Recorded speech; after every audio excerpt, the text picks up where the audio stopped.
Welcome back, ladies and gentlemen, continuing our discussion with Dr. Labib. Doctor, now, when we talk about this strategy, the empowerment of Egyptian women and their development and their rights for 2030, 2030 is the key date for our Sustainable Development Goals.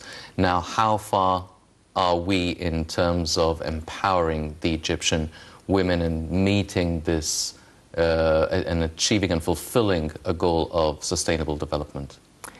We got many rights when we talk about the political empowerment or the economic empowerment. That's why we should be focusing on the social empowerment. Again, so talking about the perception, focusing on the awareness, how to provide a better image about women and so on. That should be our main focus. And we should be focusing also on meeting the challenges. We have many challenges related to empowering women. Again, we're talking about the artificial intelligence, which is a very good opportunity, a very good tool that can be used for the benefit of women empowerment. But on the other hand, we're facing many challenges. Like, for example, the data that is being fed into the systems. Sometimes the data itself is biased against women. So you come up with some results and some decisions and some recommendations that are against women. Because people think that making use of artificial intelligence means that we always have ethical solutions, and it is not the case. The system itself can be biased due to the data that is being fed. It can be biased due to the rules and regulations. It can have a very unethical behavior. So if you want to provide a better services and better life for women, then we should be focusing on the challenges. Well, when we talk about these challenges and we talk about this technological bias, now, how can we actually implement a sort of, or how can we create or eliminate any misuse of technology to be able to create a free, fair and safe digital space that would ensure that there is no bias in terms of if you're pursuing a certain career digitally or through the initiatives or through the digital platforms, and still also making sure that these spaces are safe, they are fair, no bullying, no blackmailing, no misuse of the data. How can we make sure that we overcome these challenges? We need to tackle the ethical aspects. That's why we have the Charter for Responsible AI that is being issued by the National Council of Artificial Intelligence. And it's focusing on providing ethical solutions, whether we're talking about the data that is being fed to the system or the algorithms that are being used or the explanation of the results of the systems. So it's providing a good ethical and legal system that is pro-humans, not against, because sometimes when you make use of artificial intelligence, that you're trying to substitute or to control humans, and that's not the ultimate goal of artificial intelligence. We want to make use of artificial intelligence so as to support humans, not to replace or substitute them.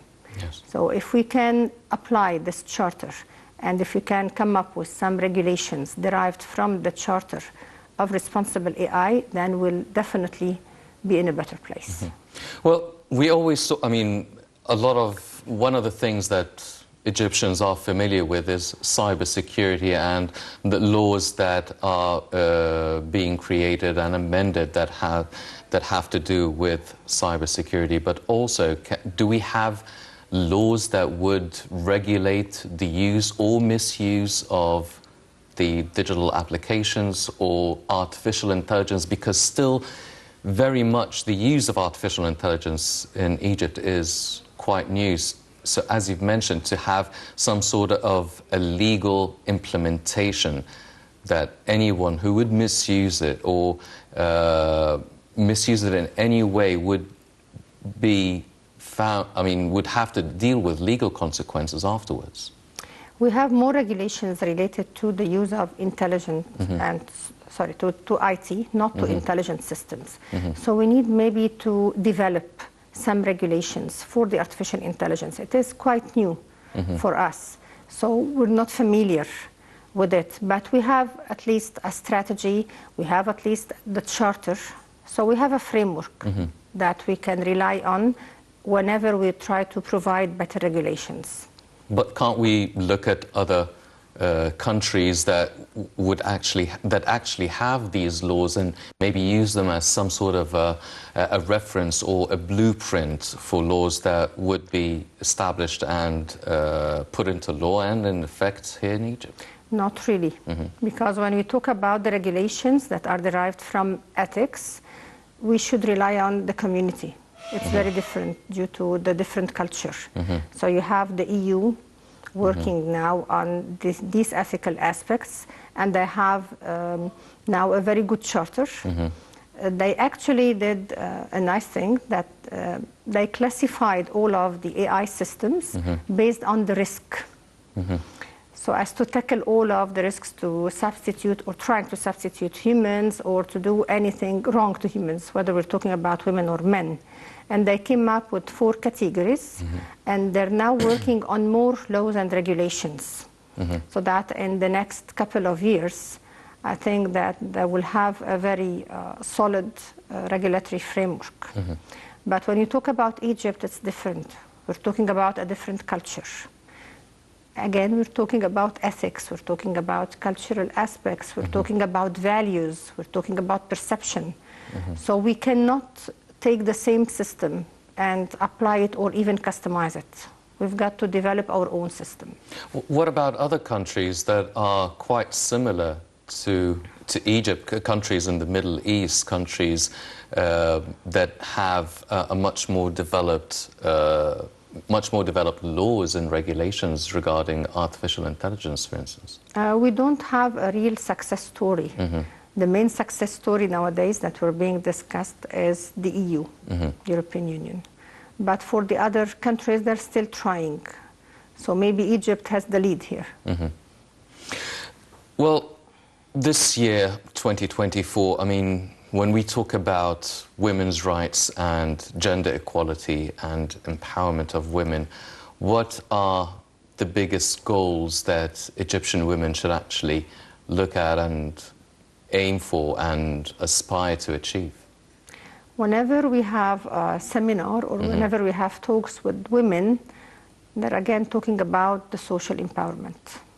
They're all facing many challenges and many problems related to the society perception of women. So although we're very happy and very proud of the economic and the political empowerment, we still need to focus on the social one. Yes. Well, we have almost 8 female ministers, many senators and members of parliament. Do you see a much more involvement of women within the political life as well, really taking, I mean, looking at it now, for 10 years ago, even longer, the numbers are huge. Yep.